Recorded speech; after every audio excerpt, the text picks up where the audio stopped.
ये क्वेश्चन करते हैं। दो प्रोजेक्टाइल हैं ए और बी, ये 100 मीटर दूर है ना, टाइम t = 0। तो इसको ये 100 मीटर है, ठीक है। ये दोनों के बीच में डिस्टेंस जो है 100 मीटर है। अच्छा, दोनों की वेलोसिटी दे रखी, ua और ub ये वेलोसिटी दे रखी। अच्छा, दोनों को प्रोजेक्ट किया।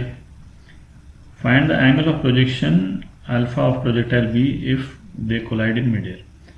मतलब ये प्रोजेक्टाइल बी जो है वो किस एंगल से प्रोजेक्ट हुआ, ये अपने को मालूम नहीं, ये पता करना है, ठीक है। अच्छा, ये दोनों कोलाइड कर रहे हैं, हवा में कोलाइड कर रहे हैं। अच्छा, तो हवा में कोलाइड करने का मतलब क्या निकला? हवा में कोलाइड करने का मतलब ये निकला कि जब ये दोनों प्रोजेक्टाइल एक दूसरे को क्रॉस करते हैं तो उस टाइम पे इनकी हाइट सेम होनी चाहिए, ठीक है। मतलब ये निकला कि सपोज इसका पाथ मैं ऐसे बना दूं, ठीक है,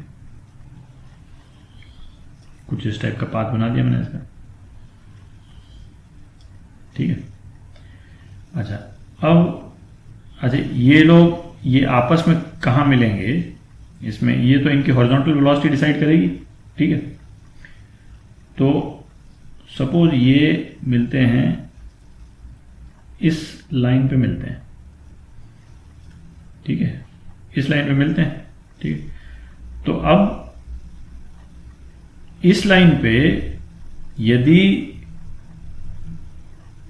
ये UA जो है UA यदि यहां तक नहीं पहुंचता है कि नहीं, जब ये यदि यहां पे भिड़ते हैं इस लाइन पे, तो UA यदि इस हाइट तक नहीं भिड़ता है तो ये लोग कोलाइड नहीं करेंगे। UA तो इसके नीचे से निकल जाएगा, है कि नहीं, जो पार्टिकल A जो है वो इसके नीचे से निकल जाएगा, ठीक है। ये यहां से गया और ये यहां से गया, ये इसके ऊपर से निकल गया। तो इसका मतलब ये है कि जब ये इनकी हॉरिजॉन्टल वेलोसिटीज इनको मीट करवाती हैं किसी एक, है ना, वर्टिकल लाइन पे, उस टाइम पे इन दोनों की हाइट सेम होनी चाहिए, ठीक है। क्योंकि हाइट सेम नहीं होगी तो कोई एक जना ऊपर चला जाएगा और दूसरा उसके नीचे से निकल जाएगा, है ना। ये लोग क्रॉस तो करेंगे, किसी एक पर्टिकुलर पॉइंट पे क्रॉस करेंगे, बट उस टाइम पे इनकी हाइट सेम होनी चाहिए। तो अब ये हुआ कि हाइट सेम होने का मतलब क्या निकला? हाइट सेम होने का मतलब ये निकला कि इन दोनों की वर्टिकल वेलोसिटी सेम होनी चाहिए, ठीक है। यदि वर्टिकल वेलोसिटी इन दोनों की सेम हुई तो इन दोनों की हाइट सेम हो जाएगी, ठीक है। तो इसकी UA की वर्टिकल वेलोसिटी क्या हुई? UA sin 37, ठीक है। ये तो हो गई UA की वर्टिकल वेलोसिटी y, ठीक है।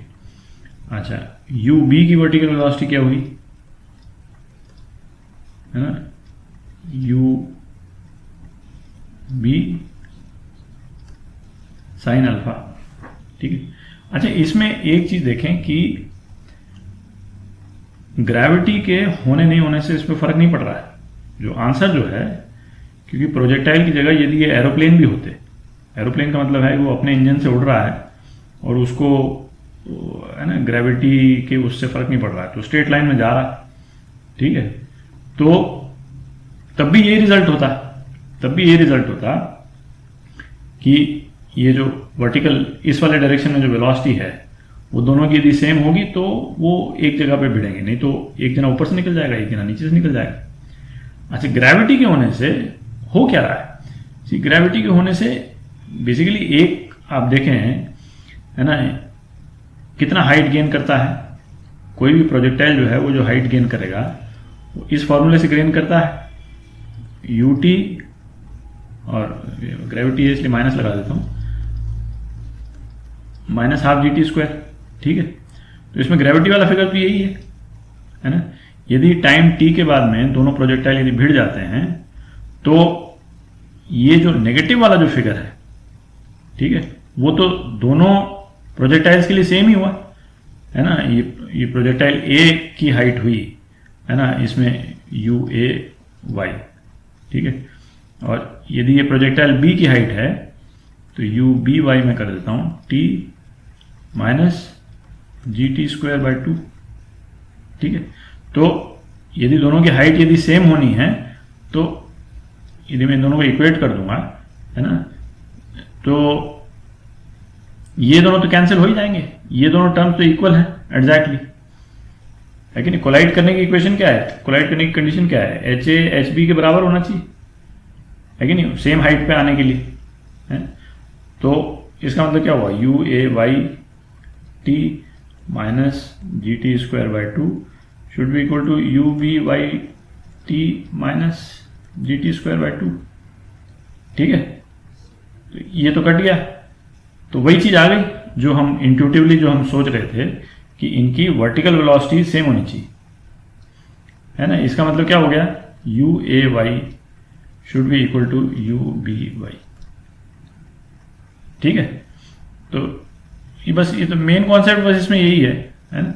तो इसको तो अब इतने छोटे से जगह है पर इसमें भी आंसर आ जाएगा आपका, है ना। यू ए वाई कितना हुआ है ना, यू ए वाई जो है वो कितना है 40 इंटू 3/5 साइन 37 3/5 कितना हो गया 24 मीटर पर सेकंड हो गया। ठीक है, और यू बी वाई कितना हुआ 30 साइन अल्फा। ठीक है, तो इसमें कितना हो गया 24 is equal to 30 sine alpha, है कि नहीं। इसका मतलब साइन अल्फा जो है वो कितना हो गया, साइन अल्फा 4/5 हो गया, है ना। तो अल्फा कितना हो गया 53 डिग्री। ठीक है, तो ये आपका आंसर हो गया, ये आपका alpha is equal to 53 degree, ये आपका आंसर। ठीक है, तो ये बेसिक कॉन्सेप्ट। अब पूछने को फिर वो ये भी पूछ सकता है कि भाई कितना टाइम लगेगा उनको भिड़ने में। तो अब जब अल्फा आ ही गया है तो उनकी एक्स वेलोसिटी, एक्स कंपोनेंट जो है वेलोसिटी का, उसको ऐड कर दें और 100 से डिवाइड कर दें, टाइम पीरियड आ जाएगा। ठीक है, कर दें, कितना टाइम लगेगा कोलाइड करने में, कहाँ करें, अच्छा चलिए जगह बना लेते हैं। अल्फा कितना आ गया था अपना 53 डिग्री।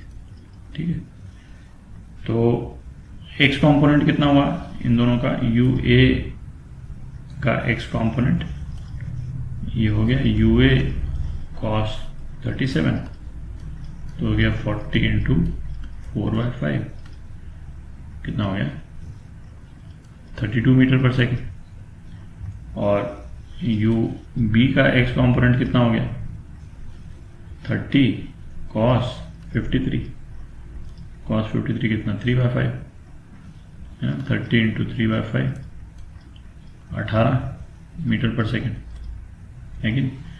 तो अब ये तो इक्विवेलेंट इसका जो ये है वो तो अब बस केवल यही रह गया कि ये एक बॉडी है वो इस डायरेक्शन में जा रही है, किस वेलोसिटी से जा रही है 32 मीटर पर सेकेंड, है कि नहीं। और एक और बॉडी है वो इधर आ रही है 18 मीटर पर सेकेंड से आ रही। इसका इक्विवेलेंट तो यही हो गया क्योंकि वाई कंपोनेंट तो हमने बराबर कर दिए, तो इन इफेक्ट वो ये है। तो इनका स्पीड ऑफ अप्रोच क्या हो गया 50 मीटर पर सेकेंड, है ना। या मैं कहूँ तो velocity of b as seen by a, ये हम करते थे रिलेटिव मोशन, है कि नहीं, v b minus v a. तो एंड हमको तो we are bothered only about the x axis, तो कितना हो गया v b is minus 18 i minus 32 i. ठीक है, माइनस वी ए कर दिए तो माइनस 50 आई।